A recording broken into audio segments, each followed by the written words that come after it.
Now, one of the questions that came up in the last video is, where do you set your stop? Well, I don't set any electronic stops in the platform that I'm using, but I do set an alert on my phone and on my computer.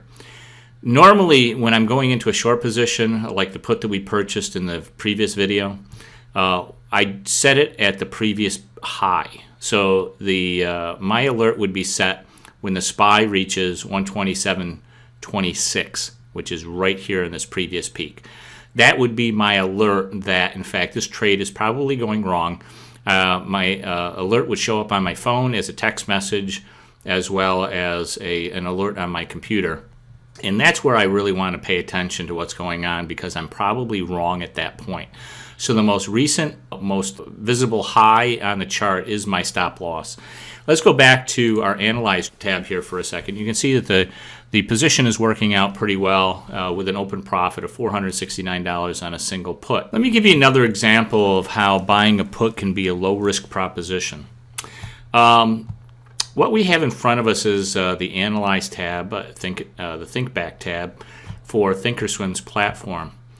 And if you've been trading for a while, you may remember this story. But there was a company called Rohm and Haas. They were a specialty chemicals manufacturer. And on July 10th of 2008, Dow Chemical announced that they wanted to purchase Rohm for a price of $78 per share. Well, on the 10th, the price went from $45 all the way to $73.62, just below the $78 offer that Dow Chemical had made for the company. It sounds like a great deal, especially for those people who already own the stock or were long the calls. They certainly made a lot of money on that deal. Well, here's something that maybe you haven't thought of, but at $73.62 a share, and let's bring up a graph here to show you a little bit more what happened. You can see that the stock went from 44 up to 74.89. Over the course of the next several months, the stock stayed in a very, very narrow trading range around $75 a share. I guess the question that you might have is, well, if they offered $78 for the stock, why didn't the stock just immediately go to $78? Well, the difference between the $78 and the $75 or $76 that it was trading at the time is called a risk premium. It's basically a vote and a bet by the marketplace that this deal wasn't actually going to go through. People would go long, and if the deal did go through, they'd make a guaranteed $2 or $3 profit. If the deal didn't go through, however, then the deal would probably fall apart, and we'd be trading back at the $45 level again. Well, this turned out to be an absolutely fantastic trade, and sometimes these trades come along, especially when M&A activity is pretty high in the marketplace. And back in July 2008, before the financial crisis, there were quite a few deals that were actually contemplated, and some of them went through and some of them didn't go through. But you can also think of this trade from another perspective. The other perspective is that, what if this trade did not go through? If an offer for a stock is made at $78 and is currently trading for about $76, what are you risking? You're risking basically $2. So if you purchased a put option in case the deal doesn't go through, maybe you lose $2. Now, at the time the announcement was made, Rohm and Haas still had to go to its shareholders and approve the deal. So there were two scenarios that were contemplated if Rohm and Haas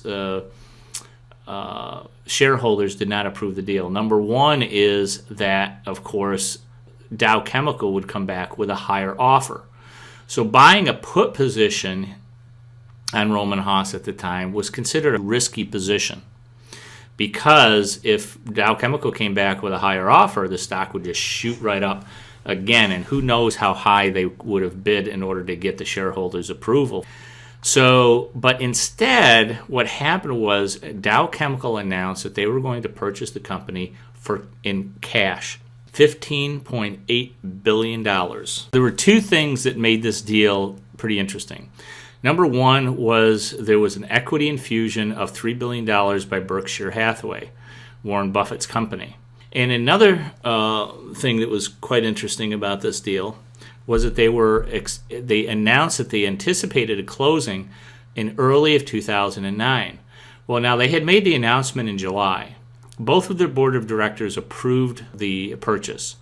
Only the shareholders for Ram and Haas were holding it up.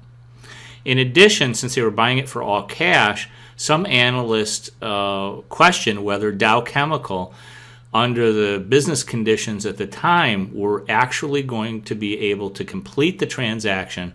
So there was some question about whether the deal could actually be completed.